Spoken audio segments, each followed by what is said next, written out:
welcome to the shop. This week I'm pretty excited because I've got an old diorama that I started in 2018 with my nephew.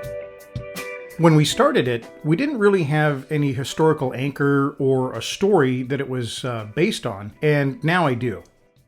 Over the next few weeks, I'm going to improve it, add probably some more foliage and things like that. We're going to use a Panzer I because now this is set May 28th, 1940, depicting the Battle of Narvik, which was in fact the first Allied victory against the Germans in World War II.